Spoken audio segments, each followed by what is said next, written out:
विश्ववंदनीय महाकारुणिक तथागत सम्यक संबुद्ध तथागत द्वारा उपदिष्टित सद्धम्म और तथागत का पवित्र पावन ऐसा भिक्खु संघ प्रथमता इन तीन रत्नों को मैं त्रिवार वंदन करता हूँ। वैसे ही मेरे गुरु आचार्य उपाध्याय जी को 3 बार वंदन करता हूँ तथा जिन जिन महापुरुषों ने धम्म का प्रचार प्रसार किया उनके प्रति कृतज्ञता व्यक्त करता हूँ तथा जिन जिन लोगों की वजह से मैं धम्म सीखने को मिला उनके प्रति भी कृतज्ञता व्यक्त करता हूँ तथा जुड़े हुए सभी शील संपन्न श्रद्धावान उपासक उपासिकाएं बालक तथा बालिकाएं सभी के प्रति मंगल मैत्री मंगल कामना करता हूँ। तो जैसा कि भगवान बुद्ध जी ने जो धम्म बताया है वह धम्म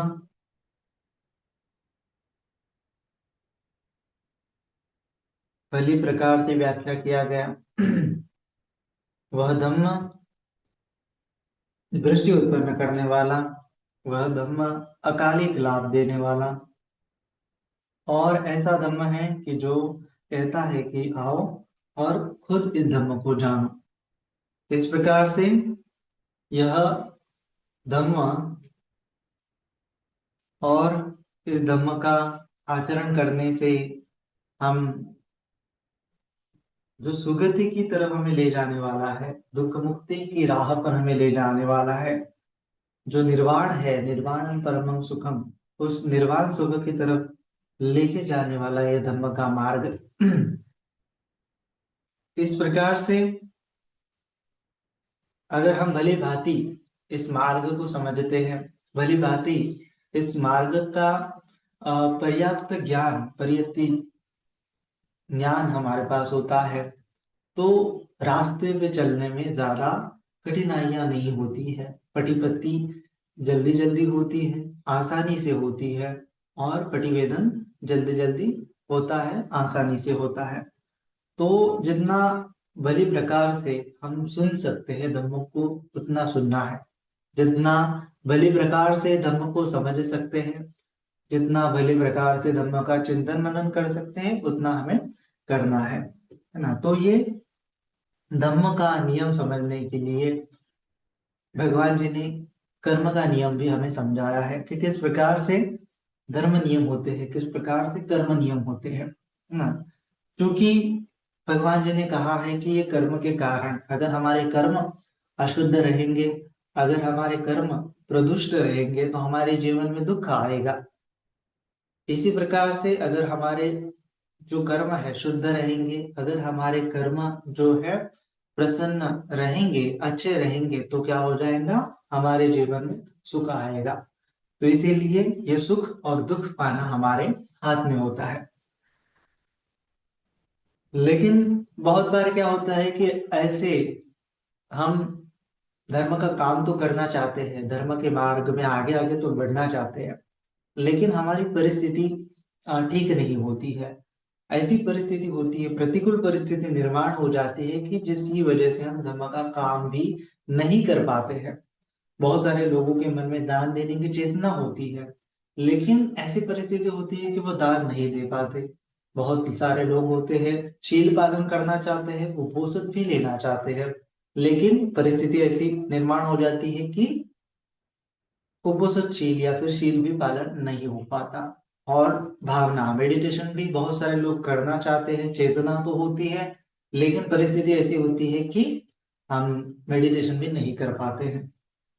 तो क्या होता है कि कभी कभी हमारे साथ लाइफ में ऐसी बाधाएं आती है, लाइफ रॉन्ग डायरेक्शन में चली जाती है, ऐसा हम कह सकते हैं। दुर्घटनाएं होती है या फिर अनुकूल नहीं रहता है, जीवन में बहुत सारी चीजें प्रतिकूल होने लगती है। तो प्रतिकूल होने लगती है तो इसका मतलब ये समझ लेना है कि हमें हमारे जीवन में हमें कर्म के विपाक मिल रहे हैं। जैसे हमारे साथ अगर अच्छा अच्छा हो रहा है तो समझना है कि ये पिछले कर्मों की वजह से हो रहा है ना।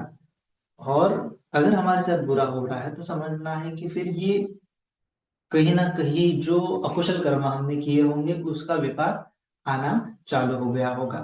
तो इसीलिए हमें समझना है कि जैसे विशाखा बोलती है ना कि अपने ससुर को बोलती है कि ये बासी खाना खा रहे हैं। बासी खाना खाने का मतलब क्या है? वो पंच पकवान खा रहे थे, लेकिन उसका कहने का मतलब था कि इस लाइफ में उन्होंने कभी दान पुण्य नहीं किया था। जो भी उनको मिला है, धन संपत्ति ऐश्वर्य वगैरह, ये तो पिछले कर्मों के कारण मिला है, बासी कर्मों के कारण मिला है। इसी वर्तमान जीवन में तो उन्होंने अच्छा कर्म किया है ऐसा तो मैंने कभी देखा नहीं, इसीलिए वो कहते हैं कि बासी खाना खा रहे हैं। तो हमारे जीवन में जो हमें भोग संपदा मिलती है, धन संपदा मिलती है, तो हमारे कर्मों की वजह से ही मिलती है। कम सुकुमी, कम योनि, कम बंधु, कम दायाद। तो कर्म के कारण ही हमें ये सब चीजें मिल रही है। तो इसीलिए ये कर्म का नियम हमें समझना बहुत अनिवार्य है। तो कुशल कर्म रहेंगे, कुशल कर्मों के विपाक आ रहे हैं, तो हमारे जीवन में एक फ्लो आता है, स्मूथ स्मूथ होता है, अनुकूल ही अनुकूल होता है। लेकिन कभी कभार ऐसा होता है कि प्रतिकूल होने लगता है। तो इस समय में समझना है कि हमारे जीवन में प्रतिकूल हो रहा है ना? प्रतिकूल, प्रतिकूल हो रहा है, तो इसका मतलब क्या है कि ये हमारे अकुशल कर्मों के विपाक आ रहे हैं। अकुशल कर्मों के विपाक। तो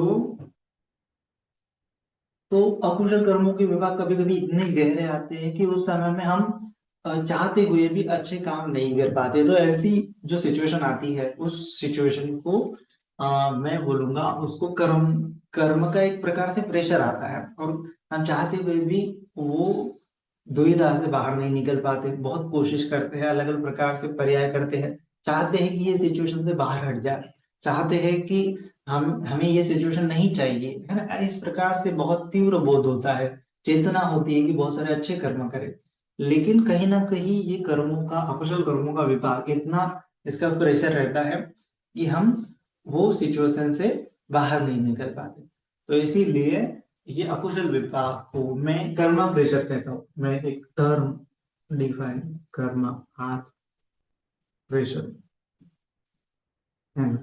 मतलब कि ऐसे कर्म का प्रेशर आ जाता है कि उससे हम निकल नहीं पाते, उससे हम कुशल कर्म नहीं कर पाते, चाहते हुए भी नहीं कर पाते। पहले तो करते थे, है ना? पहले तो हम अच्छे से दान भी करते थे, शील पालन भी करते थे, मेडिटेशन भी करते थे, लेकिन अभी नहीं हो रहा है, चाह कर भी नहीं हो रहा है ना? तो ऐसे ऐसे सिचुएशन को मैं बोलूंगा कि कर्म का प्रेशर आ रहा है, माने कि अकुशल अकुशल कर्मों के विपाक आ रहे हैं, है ना? तो कुशल कर्मों के विपाक आ रहे हैं। तो उस समय में हम क्या कर सकते हैं, यही आज हम डिस्कस करने वाले हैं कि किस प्रकार से हमें ये कर्म प्रेशर से हम छूट सकते हैं।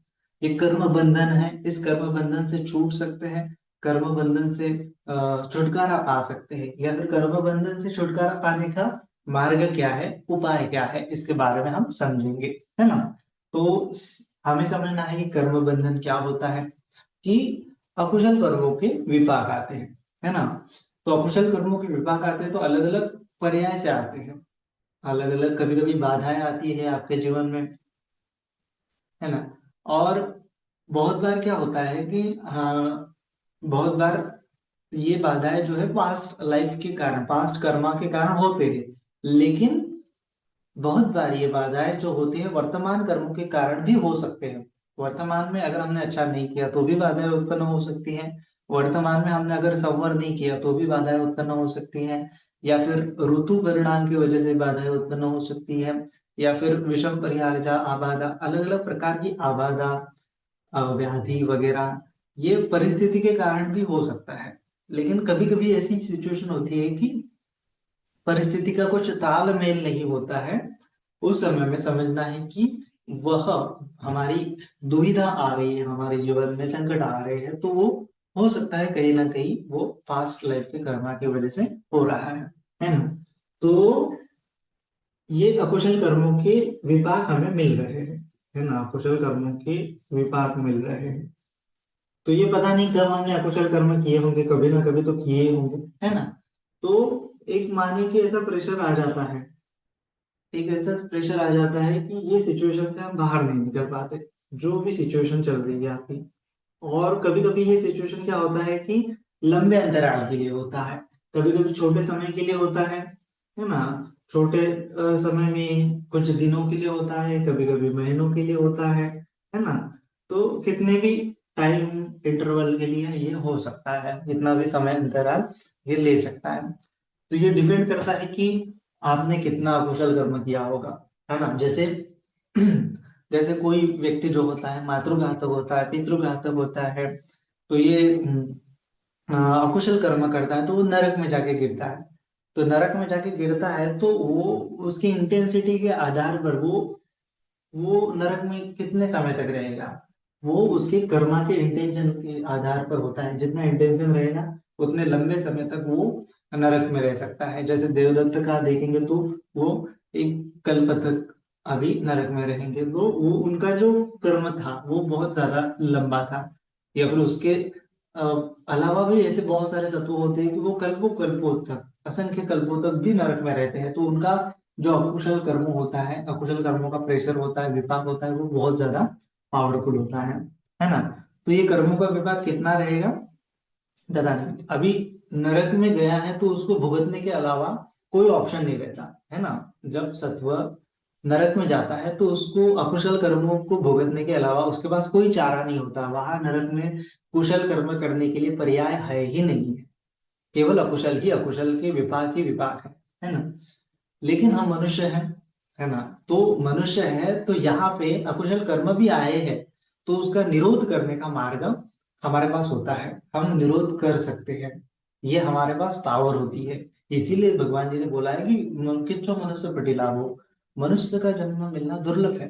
क्योंकि मनुष्य एक ऐसा सत्व है कि जिसके पास पूरी मतलब पूरी तरह से ना तो पाप कर्म है, ना तो पूरी तरह से पुण्य कर्म है, ना तो मतलब वो बैलेंस है लाइफ, है ना। ना तो उसको सुगति में ज्यादा वो सुख में विलीन होता है, ना तो दुर्गति में ज्यादा दुख में विलीन होता है। सुख और दुख उसके जीवन में समान ही चलते हैं।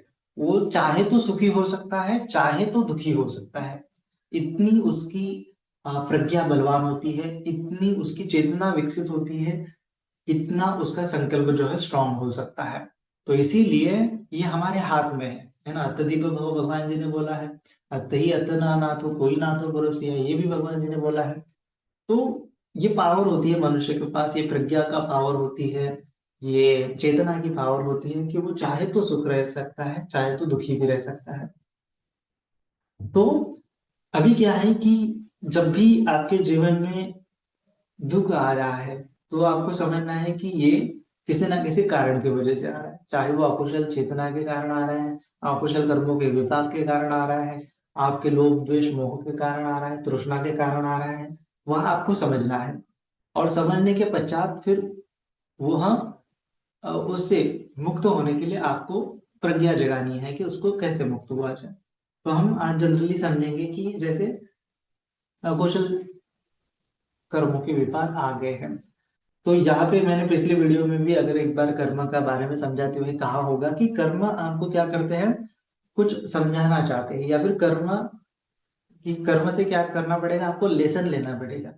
जब भी आप लेसन लेते हो तो आप उस सिचुएशन से निकल सकते हो, है ना। तो इस सिचुएशन से लेसन लेने के लिए आपको दो चार चार पांच पॉइंट मैं आप ऐसे बताऊंगा कि जिसके माध्यम से हम समझेंगे कि ये जो कर्मा का प्रेशर है इससे हम बाहर कैसे निकल सकते हैं, है ना। तो सबसे पहला पॉइंट है कि हमें समझना है कि ये जो आ रहा है ना, हम कुछ कर नहीं पा रहे हैं, हम हमारे हाथ पैर बंधे हुए हैं, ऐसा हमें लगता है कि नहीं हो पाएगा, ये सिचुएशन इतनी दुख दर्द भरी है कि मैं इसे बाहर ही नहीं निकल पाऊंगा, है ना। तो इतना सिचुएशन ये जबरदस्त होती है। या फिर बहुत बार आपको लगता होगा कि ये मेरे लाइफ में हो रहा है, मेरे साथ ऐसा बार बार हो रहा है। या फिर आपको लगता होगा कि मेरे लाइफ में कुछ ठीक नहीं हो रहा है, मैं ग्रोथ नहीं कर पा रहा हूँ, मैं हैप्पी नहीं रह पा रहा हूँ, मैं कुशल कर्मों को नहीं कर पा रहा हूँ। इस प्रकार से एक आपका मन में कहीं ना कहीं आपको लगता होगा, है ना। तो उस समय में आपको समझना है कि हो सकता है कि ये कर्मा का प्रेशर है ना, ये कर्म की विपाक है, या फिर आपके कर्म जो है अभी अकुशल अकुशल चल रहा है ना, या फिर अकुशल कर्मों के विपाक चल रहे हैं। दो चीजें हैं, एक तो कर्म अकुशल चल रहे हैं, नहीं तो अकुशल कर्मों के विपाक चल रहे हैं। तो समझेंगे इसको कि सबसे पहले आपको समझना है कि ये जो सिचुएशन हो रही है आपके जीवन में, इसका सबसे पहले आपको समझना है कि ये कर्मों के कारण हो रहा है। सबसे पहला पॉइंट क्या है कि कर्म इसका कारण है ना, कर्म इसका कारण है, हेतु है, कारण है। तो इसीलिए कर्म के कारण हो रहा है, तो कहीं ना कहीं ये मेरे ही कर्मों के कारण हो रहा है ना। जैसे मैंने पिछली बार भी एक वीडियो बनाया था कि जैसे आपको गुस्सा दिलाने वाले लोग आपके जीवन में आ रहे हैं, तो वो आपके ही कर्म धातुओं के कारण आ रहे होते हैं, है ना। तो इसका मतलब आपको समझना है कि ये मेरे ही कर्म ऐसे ही कि गुस्सा दिलाने वाले लोग मेरे लाइफ में आ रहे हैं, तो ये मेरे ही कर्मों के कारण हो रहा है ना, कम्मस्य कोमी। तो इसीलिए ये मेरे ही कर्मों के कारण हो रहा है। तो आपको करना क्या है कि कुछ नहीं करना, आपको जस्ट एक्सेप्ट करना है ना, कि ये जो हो रहा है ये मेरी ही वजह से हो रहा है। दूसरों को ब्लेम नहीं करना है, सिचुएशन को ब्लेम नहीं करना है, परिस्थिति को ब्लेम नहीं करना है, और ये कर्म सिद्धांतों को समझना है ना। कर्म सिद्धांतों को जैसे ही आप एक्सेप्ट कर लेते हो, तो ये जो कर्म का प्रेशर है, ये 50% से क्या हो जाता है, वहीं पे कट हो जाता है। 50% तक उसके जो तीव्रता है वो कम हो जाती है ना। क्योंकि हम एक्सेप्ट नहीं करते हैं, जो हम एक्सेप्ट नहीं करते, हम क्या करते हैं, प्रतिक्रिया जगाते हैं। और जितनी ज्यादा प्रतिक्रिया जगाएंगे, उतना ये जो टाइम इंटरवल है ये बढ़ता चला जाएगा। जितनी ज्यादा प्रतिक्रिया जगाएंगे, उतना जो टाइम इंटरवल है वो बढ़ता चला जाएगा। ये सिचुएशन बढ़ती चली जाएंगी, वो सिचुएशन खत्म नहीं होगी। और जैसे ही आपने एक्सेप्ट कर लिया, तो कहीं ना कहीं ये खत्म होने की जो कर्व है वो खत्म होने लगता है, कहीं ना कहीं वो सिकुड़ने लगता है, कहीं ना कहीं जो कर्मा का लाइन है वो रैपल होने लगती है ना, सिकुड़ने लगती है, पीछे सरकने लगती है, ढीली होने लगती है, धीमी होने लगती है। इस प्रकार से भी हम समझ सकते हैं।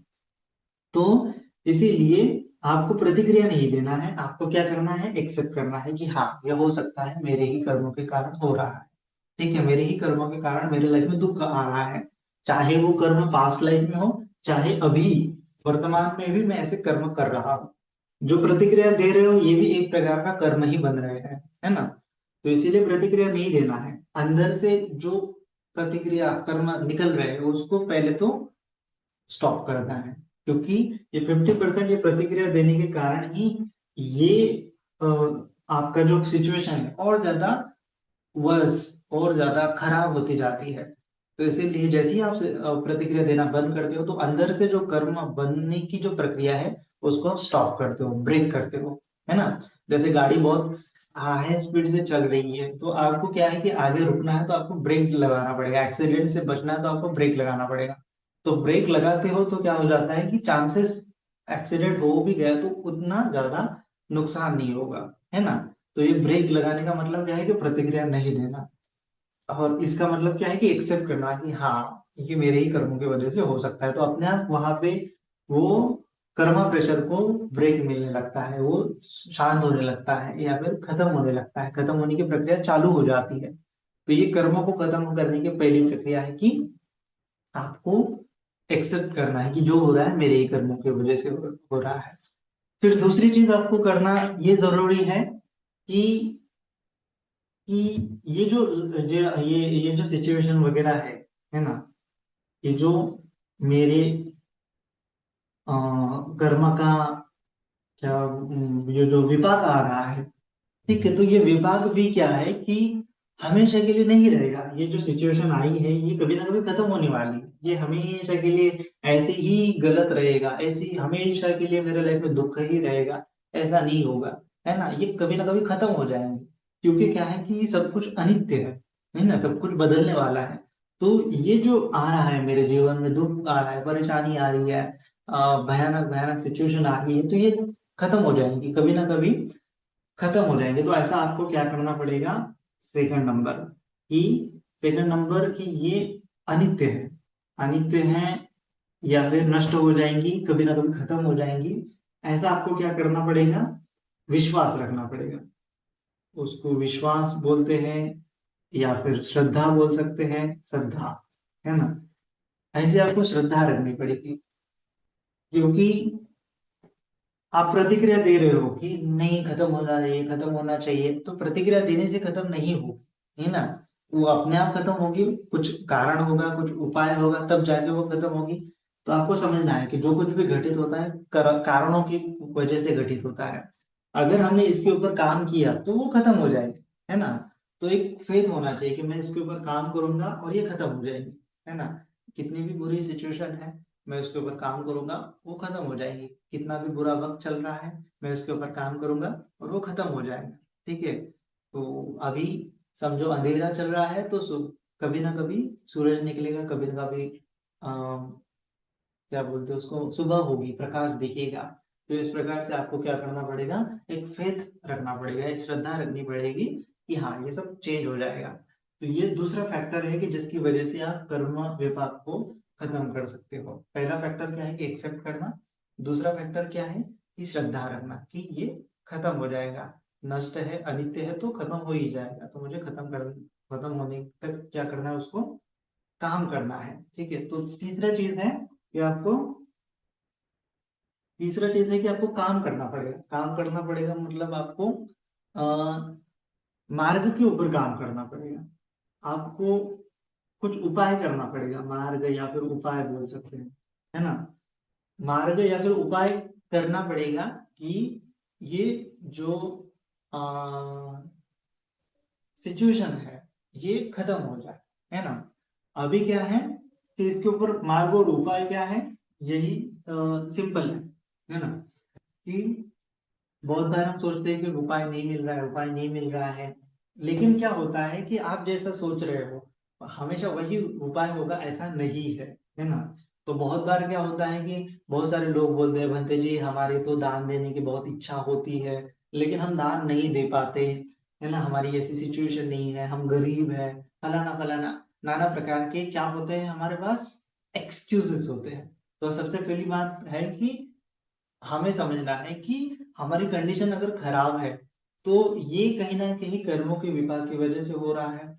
अगर हम उसके ऊपर बार बार प्रतिक्रिया देते रहेंगे और कर्म ही नहीं करेंगे, है ना, बार बार प्रतिक्रिया देंगे और कर्म ही नहीं करेंगे, हम एक्सक्यूजेस देंगे पुण्य कर्म करने के लिए, तो वही सबसे बड़ी गड़बड़ होती है। तो आपको एक्सक्यूजेस नहीं देना है कि मुझसे नहीं हो रहा है, ऐसा आपको एक्सक्यूजेस नहीं देना है। भले ही आप मतलब 1000 रुपए का दान नहीं कर सकते फॉर एग्जाम्पल, लेकिन आप 10 रुपए का तो दान कर सकते हैं ना। तो आपको ये 10 रुपए का दान करने के लिए आगे आना है। अभी सोचना है कि ठीक है मैं इतना सारा तो नहीं कर सकता हूँ, लेकिन मैं छोटा सा पुण्य कर्म कर सकता हूँ, बड़ा पुण्य मुझसे नहीं हो रहा है। तो जो सिचुएशन चल रही है कि जिसके चलते मैं कुछ कर नहीं पा रहा हूँ, उस सिचुएशन के अंडर में मैं छोटे से छोटा कौन सा पुण्य कर्म कर सकता हूँ, उसके ऊपर आपको खोजना है, उसके ऊपर आपको प्रैक्टिस करना है, और यही आपके उस समय में प्रैक्टिस होती है ना। आप बड़ी प्रैक्टिस नहीं कर पाते हो, फॉर एग्जाम्पल आप मेडिटेशन भी नहीं कर पाते हो, बहुत बार मेडिटेशन में मन नहीं लगता, पहले तो करते थे, अभी नहीं हो पाता। नहीं हो पाता तो आप क्या कर लेते हो, फिर प्रतिक्रिया करते हो कि नहीं हो रहा है मेडिटेशन, नहीं हो रहा है मेडिटेशन।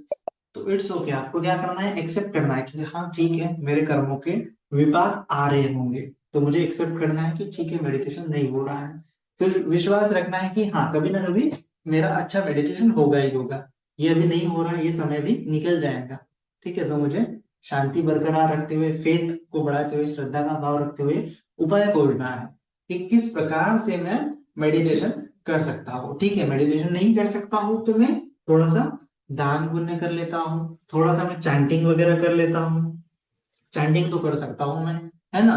थोड़ा सा शील कैसे पुष्ट हो जाए इसके ऊपर मैं सोच सकता हूँ, या फिर थोड़ा सा और धम्म श्रवण कर सकता हूँ, है ना। तो ये अलग अलग क्या है, उपाय है कि छोटा सा पुण्य कर सकते हो। और ये करते समय, ये छोटा सा पुण्य करते समय आपको क्या करना है, ये रखना है भाव में कि मैं तो इतना तो पुण्य कर पा रहा हूं, है ना। ये भले ही आपको लग रहा है कि ये छोटा सा पुण्य है, लेकिन उस समय में इसका इंपॉर्टेंस बहुत ज्यादा होता है ना। आपको समझना है कि मैं इतना मतलब इतनी सिचुएशन खराब होने के बावजूद भी मैं इतना कर पा रहा हूँ, इतना पुण्य कर पा रहा हूँ कि ये कितनी अच्छी बात है। तो आपका छोटे से पुण्य में भी आपको बहुत ज्यादा पुनीत होना है, संतोष व्यक्त करना है, आपको संतुष्ट रहना है, या फिर सेटिस्फाई होना है कि मैं खुश होना है कि इतना मैं पुण्य कर पा रहा हूं, है ना। क्योंकि बहुत सारे ऐसे सत्व है कि उनको इतना भी पुण्य कर्म करने का मौका ही नहीं मिलता। तिरछान योनि में जाएंगे, अपाय गति में जाएंगे, तो उतना उतना भी पुण्य कर्म करने का उनको मौका नहीं मिलता। तो इतना आप पुण्य कर पा रहे हो तो उसको क्या करना है, छोटा सा भी पुण्य कर पा रहे हो तो चेतना जगानी है कि खुश होना है कि इतना मैं पुण्य कर पा रहा हूँ, कितनी अच्छी बात है। और फिर ऐसे छोटे छोटे पुण्य को आपको जमा करना है, और जमा करते चले जाएंगे, आप हैप्पी रहना सीख जाओगे। इतने जो प्रतिकूल परिस्थिति है उसमें अगर आप खुश रहना जान जाते हो, हैप्पी रहना जान जाते हो, तो वहीं से ये जो कर्मा का प्रेशर है ये कट होना चालू हो जाता है ना। वहीं से आपकी सिचुएशन पलटना चालू हो जाता है।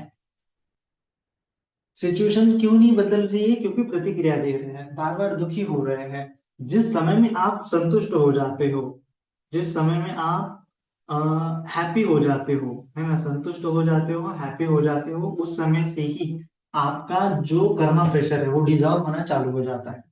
तो इसीलिए हैप्पी रहना ये बहुत बड़ी बात है, क्योंकि हैप्पी रहने का मतलब ही है कि आप पुण्य कर रहे हैं, पुण्य कर्म करने का मतलब ही है कि आप हैप्पी रह रहे हो। पुण्य और हैप्पीनेस मिले जुले हैं, एक ही है ना।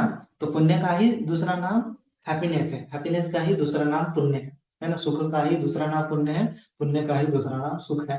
तो इसीलिए जैसे ही आप उस सिचुएशन में संतुष्ट रहते हुए हैप्पी रहना सीख जाते हो, या फिर हैप्पी रह पाते हो, तो वैसे ही आपकी जो सिचुएशन है वो चेंज होना चालू हो जाती है, सडनली चेंज होना चालू हो जाती है। हमें ऐसा लगेगा कि नहीं, ये सिचुएशन खत्म होने के लिए महीना लगेगा, 2 महीने लगेगा, साल लगेगा। लेकिन जैसे ही आप छोटे छोटे पुण्य कर्म करते हो और उसमें खुश होना चालू हो जाते हो, वैसे ही वो जो टाइम इंटरवल है आपका सिचुएशन का, वो कम कम कम कम कम होते होते होते सडनली ब्रेक हो जाता है, खत्म हो जाता है, कर्मा प्रेशर वहां पे खत्म हो जाता है। तो यही उसके ऊपर मार्ग है। मार्ग क्या है कि जो कर्म हम कर पा रहे हैं, जो कर्म हम कर पा रहे हैं उसमें क्या करना है, खुश रहना है ना।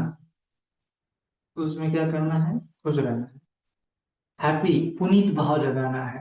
तो ये अगर हम कर पाते हैं तो वहां पे कर्म का यूं ही चुटकियों में निरोध होना हो जाता है। जस्ट आपको कुछ करते जाना है, छोटे छोटे कर्म करते जाना है, छोटे छोटे कर्म करते जाना है, और आप देखोगे ये इस कर्म में जितना आप खुश रहते हो ना, इतने कुछ छोटे छोटे कर्म करने में आप जितना खुश रहते हो, तो अपने आप आपका जो अ, बुरा वक्त है वो कैसे निकल जाता है आपको पता भी नहीं चलता, और यूं ही निकल जाता है। वो एक कहानी है ना कि मुझे नहीं याद, लेकिन वो एक उपासिका होती है भगवान जी के टाइम में, और उसके चेहरे पे बहुत सारा क्या आ जाता है, कुछ तो भी उसको रोग हो जाता है और उसका चेहरा काला काला धब्बे आ जाते हैं। तो क्या करना है, क्या करना है, तो उसको नहीं, भले अलग अलग तो वह क्या करती हैं कि अलग अलग उपाय करती हैं, डॉक्टर्स के पास, वैद्य के पास जाती है, लेकिन नहीं हो पाता उसका इलाज। तो एक समय में भगवान जी एक भिक्षु संघ को वो 3 महीने तक क्या करती है, विहार निर्माण का काम करती है। और उस विहार निर्माण के काम में वो दिन रात ऐसे जुट जाती है, छोटे से छोटा काम करती है। और 3 महीने तक वो ना तो मेकअप करती है, ना तो अपना चेहरा जो है आईने में देखती है, पूरा एकदम श्रद्धा युक्त चित्त से काम करती जाती है।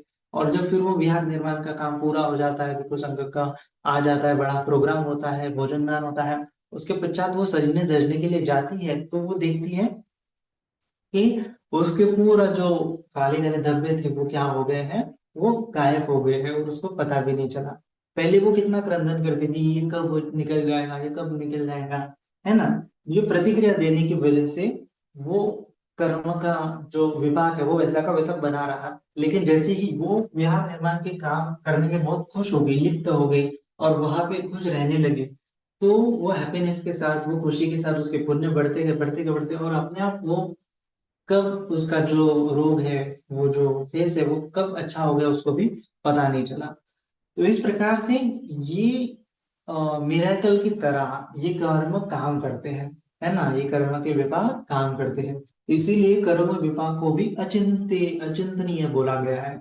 यह विषय कैसा है कि अचिंतनीय है, कि कैसे कितने जल्दी कब आ सकते हैं पता भी नहीं चलेगा, आप चिंतन भी नहीं कर सकते हो कि कब हुआ। तो इसीलिए आपको ये छोटे छोटे कर्म करने पे ज्यादा फोकस करना है, कि जब आप बड़े बड़े पुण्य कर्म नहीं कर पा रहे हो, जब ये छोटे छोटे पुण्य आप करने लगोगे तो अपने आप आपकी सिचुएशन बदलनी चालू हो जाएंगी, और अपने आप बड़े बड़े पुण्य कर्म भी कर पाओगे, है ना। क्योंकि बड़े बड़े पुण्य कर्म करने के लिए भी आपको पुण्य की आवश्यकता होती है।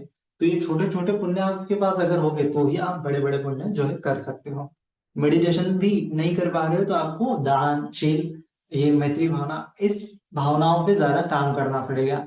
ये जब आपके पास पुण्य हो गए, दान का पुण्य, शील का पुण्य, मैत्री का पुण्य, तब जाके आप मेडिटेशन का पुण्य, विपස්සना का पुण्य अर्जित कर पाओगे। अन्यथा वो नहीं हो पाएगा। आप डायरेक्टली करने की कोशिश करोगे कि मैं विपස්සना करता हूँ, विपස්සना करता हूँ, नहीं हो पाएगा।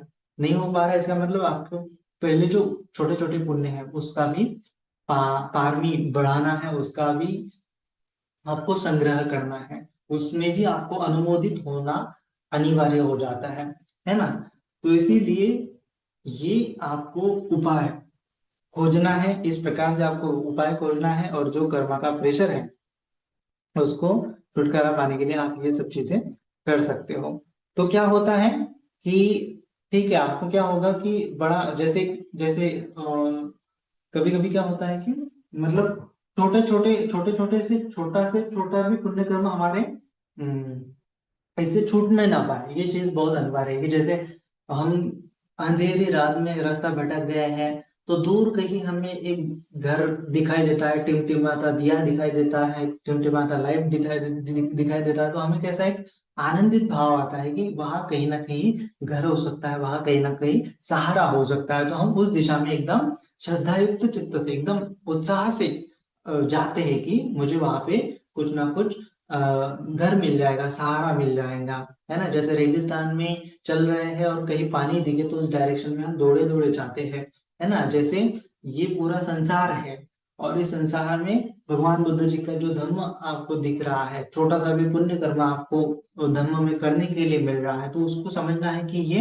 रख रखता हुआ संसार है, अंधारा संसार है। और भगवान जी का धर्म ये छोटे से दिए की बात ही अगर आपको दिखाई देता है, तो वहीं से तो दौड़े दौड़े जाते हुए वहां जो आपको कर्म छोटा सा लग रहा है, जो आपको कर्म आप कर पा रहे हो, तो उसको एकदम बड़े उत्साह के साथ करना है ना, बड़े हैप्पीनेस के साथ करना है। तो अपने आप आपके जीवन में भी हैप्पीनेस आता चला जाएगा, और आपकी सिचुएशन जो है, जो कंडीशन आप बदलना चाहते हो, वो अपने आप बदल जाएगी। आपको उसको बदलने की चाहत रखने की आवश्यकता भी नहीं पड़ेगी। तो इस प्रकार से ये दो चार चीजें अगर आप समझ जाते हो तो आपको ये कर्मा का निरोध जो है समझ में आएगा। और ये आपको कब तक करना है कि जब तक आपकी सिचुएशन नहीं चेंज हो जाती, सिचुएशन जब तक चेंज नहीं हो जाती, है ना, जब तक ये परिवर्तित नहीं हो जाती ये सिचुएशन, तब तक क्या करना है आपको, यही काम जो है करते जाना है ना। जब तक, और फिर सिचुएशन चेंज हो जाएंगे तो फिर आप फिर से दूसरा डोमेन होगा कि आप कुछ और करना चाहते हो, और आपके लाइफ में कुछ और हो रहा है। तो उस समय में भी आप जो कर पा रहे हो उसको आपको ज्यादा करना है, छोटा छोटा भी क्यों ना हो, उसको बहुत बड़े मतलब बहुत बार बार रिपीट करना है, अलग अलग पर्याय से करना है, और उसमें अनुमोदन करना है, खुश रहना है। और फिर ऐसे ही आप एक कर्मा प्रेशर को खत्म करते हैं, दूसरा कर्मा प्रेशर, तीसरा कर्मा प्रेशर, ऐसे पूरे कर्मा प्रेशर के जो डोमेन है उसे छूट जाओगे, कर्म बंधन से छूट जाओगे, कर्म बंधन से कर्म बंधन की निर्जरा होती चली जाएंगी, कर्म का निरोध होता चला जाएगा। तो इस प्रकार से आपको ये चीजें सीखना है, समझना है, और पूरे धैर्य के साथ, श्रद्धा के साथ, एक्सेप्टेंस के साथ, और कुशलता से, खुशी से उपाय खोजते हुए आगे आगे बढ़ना है। ठीक है, तो इस आज के लिए इतना ही। आशा करता हूँ कि आपको ये समझ में आया होगा। सभी का मंगल हो, सभी का कल्याण हो, सभी जन सुखी हो, सुखी हो, सुखी हो। साधु साधु साधु।